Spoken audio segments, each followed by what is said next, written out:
Hey now, welcome to another edition of A Schmuck Named Matt. Welcome back to my outside studio as we still are practicing social stay the F away from me. That's what I'm going with. That's what I feel when I have to go to the store. Stay the F away from me. Now, we had the second night of WrestleMania last night. I will poo-poo on the WWE a lot. I'm on a couple Facebook boards. Shout out to Top Secret Wrestling Group. All those guys at Kayfabe. So we all get on there and usually we'll just have a thread of how much this sucks, blah, blah, blah. Throw someone through a chair, blah, blah, blah. Throw tables at people, all that fun stuff.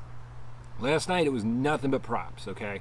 The night before, the ending with the Undertaker Metallica bike thing was awesome at the Boneyard match. And last night, the kickoff show wasn't great. It was Liv Morgan. She defeated Natalya via pinfall. Charlotte Flair, Rhea Ripley. I feel like they buried Rhea Ripley. And why is Charlotte getting the NXT title to go back down a level? I don't understand that really. The Bobby Lashley one, didn't care. This was my first favorite match of the night. Otis and Dolph Ziggler by a pinfall. And then he had his favorite WrestleMania moment ever.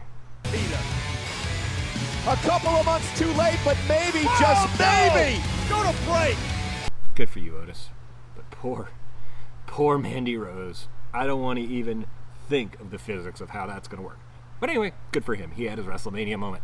And then we move on to the long-awaited return of Edge versus Randy Orton. Out via 10 count, last man standing. I love Edge. Rated R superstar. One of my favorites of all time. He's been out 9 years. 2 neck surgeries. To even make a play to come back. Crazy, man. He's had a pretty good, social media career, even outside of the ring and being an ambassador. But this thing was too long, man. It was like 40-something minutes. I like the spots. You got to see what the WWE Performance Center looked like. I think it took too long. They just basically looked like they wanted to kill each other. It could have been about 15 minutes shorter. At one point, he hits him and throws him onto a truck, and then they're on top of an 18-wheeler. I don't know. We got the ending we wanted. Edge won, so hopefully we get a little more Edge.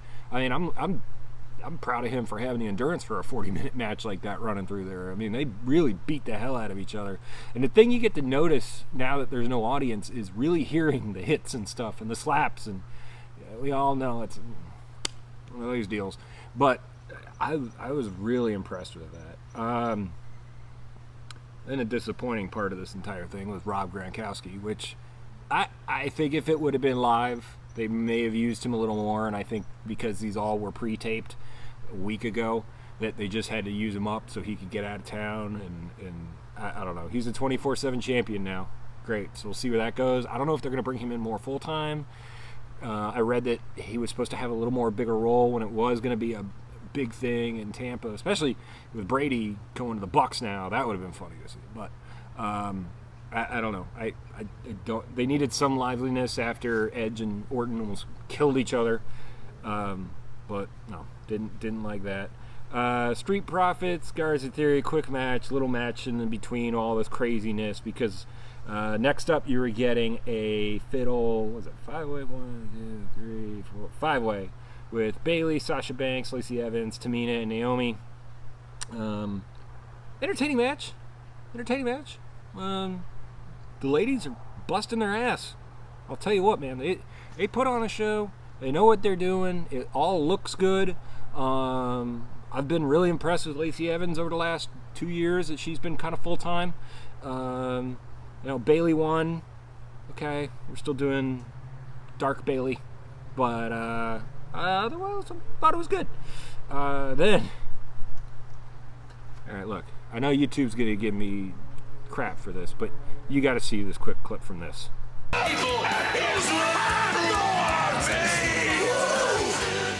All credit to the WWE.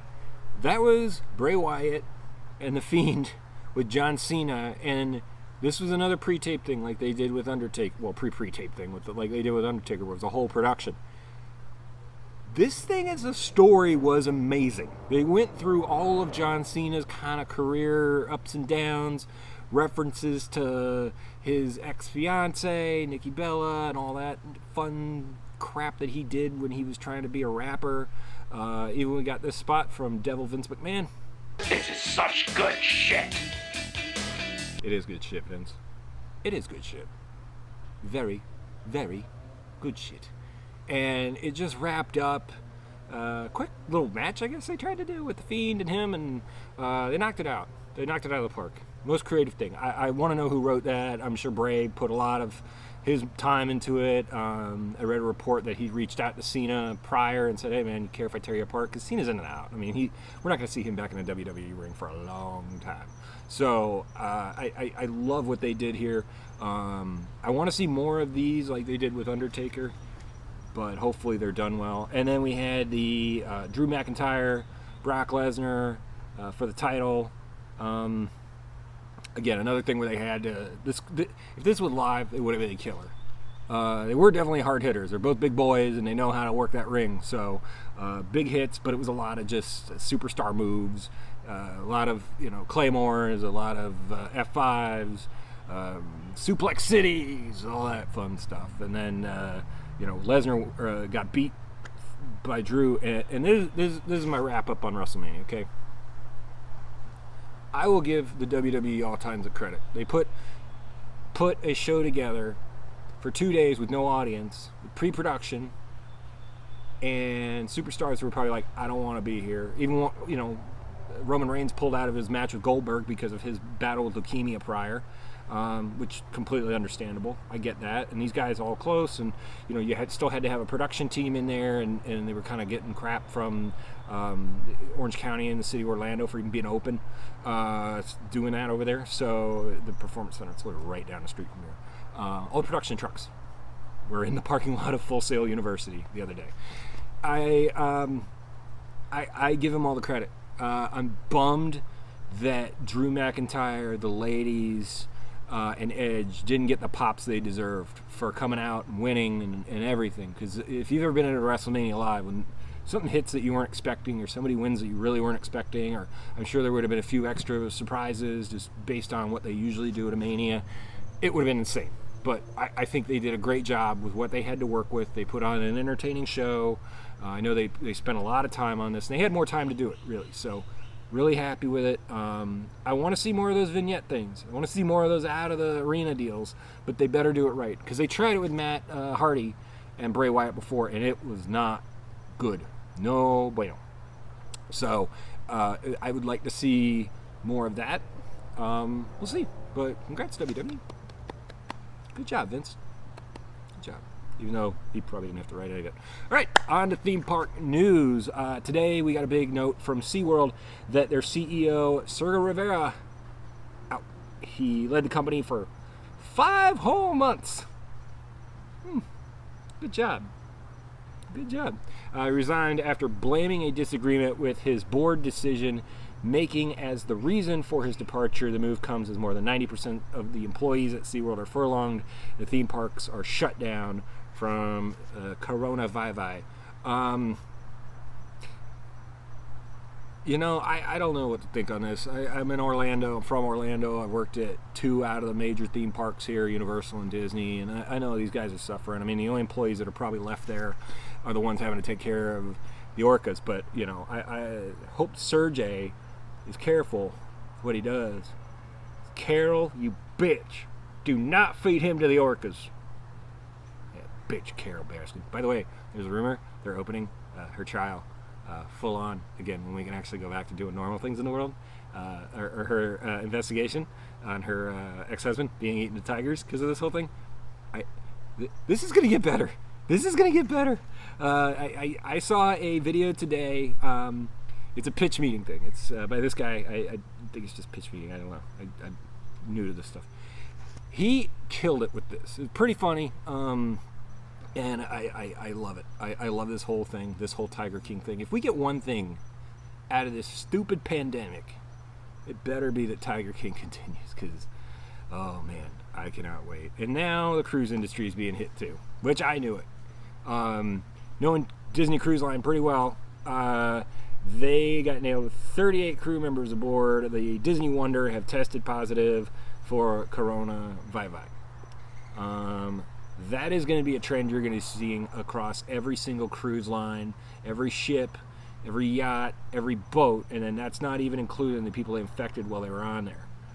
The Wonder left New Orleans on March 6th on what was supposed to be a 14-night Panama Canal cruise, which is one of their biggest ones. That is a fancy cruise. That is expensive. It sells out.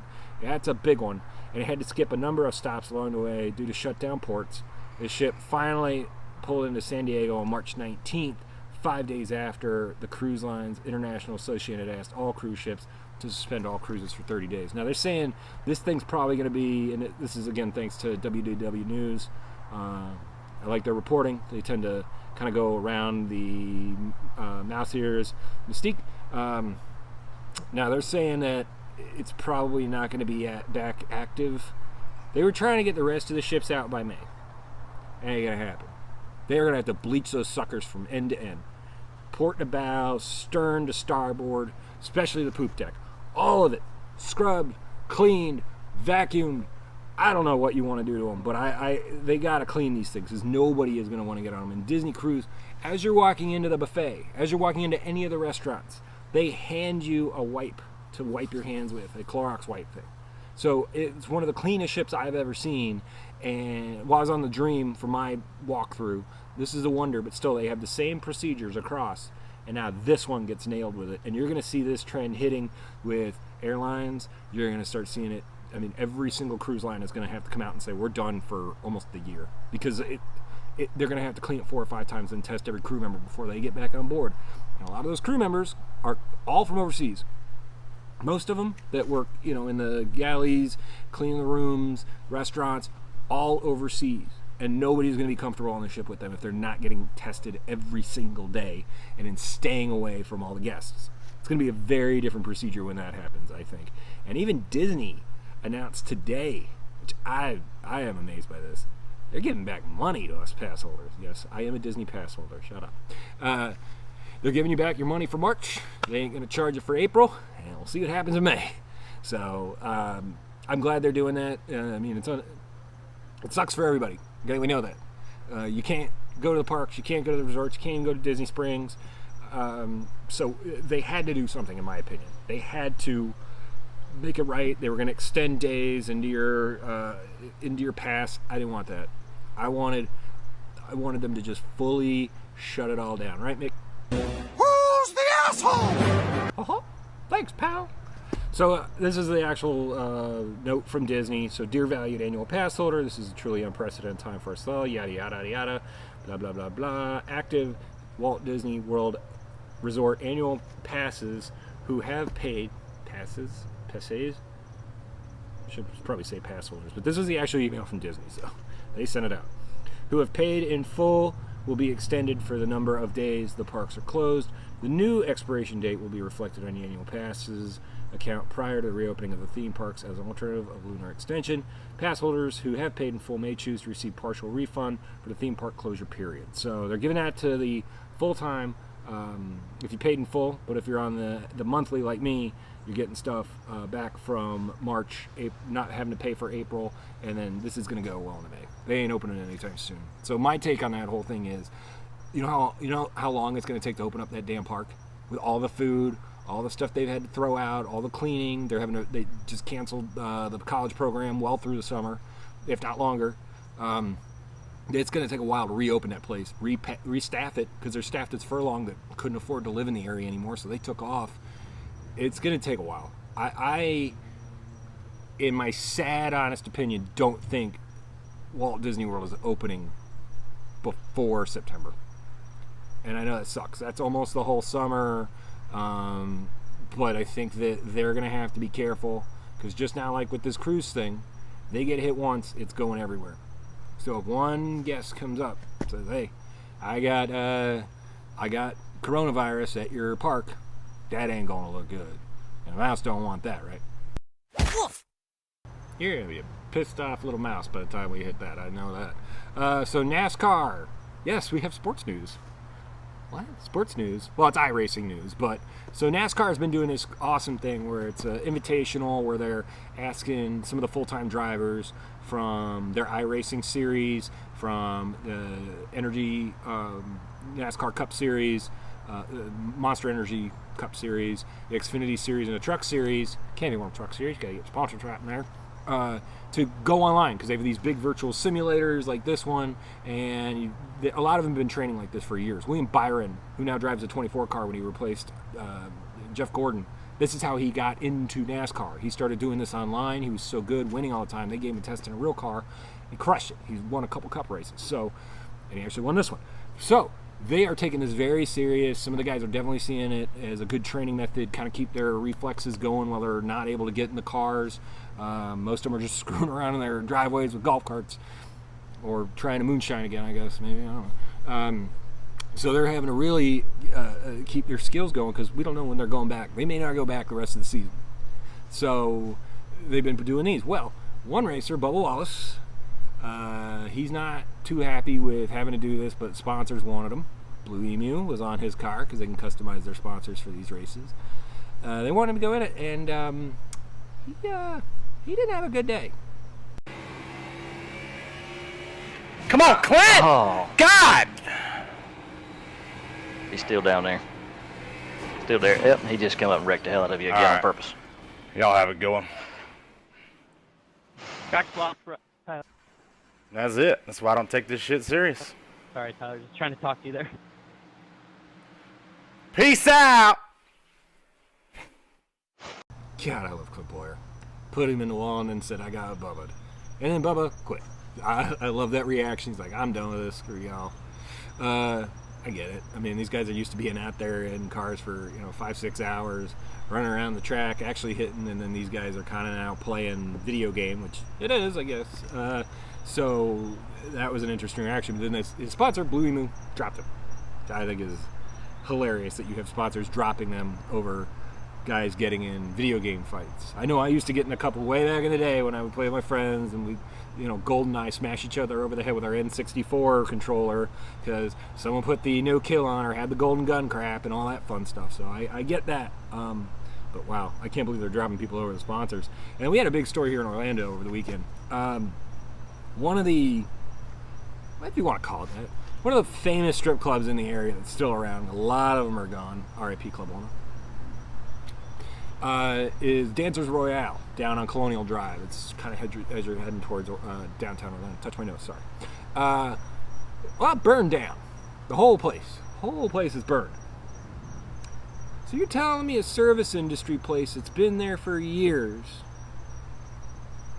during this whole thing just happened to catch fire, and apparently there's pictures of the guy that set the arson, and the owner's putting up a bounty for anything that leads to this. He says, I got nothing to do with it. I didn't do it at all. I do not believe that. Remember this line? You can't borrow another buck from the bank or buy another case of booze. You bust the joint out. You light a match. That's what I'm thinking happened here. I think you're going to sadly see that. That's my take on that. Is you're going to sadly see a lot of businesses try to get that insurance take, and you're going to see insurance companies go, no, we're not playing that game right now. I mean, there's restaurants, there's service industry things, there's just flat out companies that you see that are not going to be able to stay open, especially when we keep extending the dates of when they can open. I could see a restaurant owner. In fact, I know a few that have said, look, we thought we could last till April 15th. Keep the doors open, order enough food, or get rid of what we got in 15 days. Well, now we're pushing this thing into May, past Easter, heading into the summer. A lot of places, like barbecue joints, they order a lot of food, and it's very expensive. They just can't afford to keep the doors open or pay anybody to keep the freaking house, and that's if they can even do that. Most restaurants only have about 2 months worth of savings going into it to kind of keep everybody on, and especially when it's a service industry, on tips, all the alcohol you got to buy. I can't see places staying open, but I think you're going to see more of this. Wow, that couldn't have been more of a stereotype right there. I'm starting something new too. Look, I am an older gentleman, and I have now started watching TikToks. Yes, okay. Look, I'm bored as hell. There's nothing to do. Okay, I avoided it as long as I could. Now I started watching it. I freaking love it. I hate the dog thing with the The girls doing the SpongeBob thing with the change. That one I can't stand. The bippity boppity. Okay, we get it. Thanks. Okay, no more of those, please. Sorry, touch my face. But I'm finding some really unique ones, and this is what I'm going to call my TikTok find of the day. I couldn't stop laughing at this one. This is my voice. One day in Soviet Russia. This is my voice 4 days in Soviet Russia. This is my voice 3 weeks in Soviet Russia.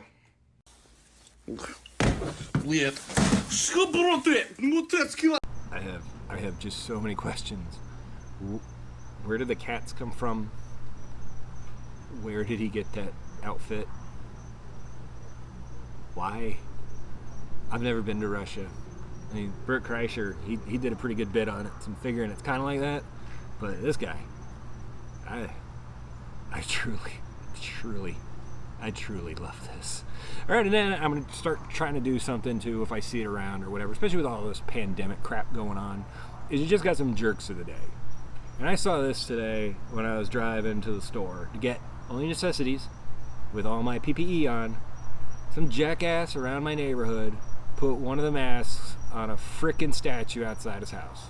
When we have medical people that need these, we have people in general going out that need these, and this schmuck's gonna go put that up there. Look, I'm a schmuck, this guy's a bigger schmuck, okay? I thought that was stupid and disrespectful, so this is my jerk of the day. Good for him. Alrighty guys, thanks for watching another episode of A Schmuck Named Matt. Hey, make sure you subscribe, hit the notifications, really going to help me kind of get this rolling, get me through all these times. Really just trying to bring you different content, building this up, trying to put as much production value as I can into it. So I appreciate it. Leave some comments, let me know what you think. I got a Facebook, an Instagram, all that fun stuff. It's all the same name, A Schmuck Named Matt. So I'll see you next time. Take care, be safe, bye.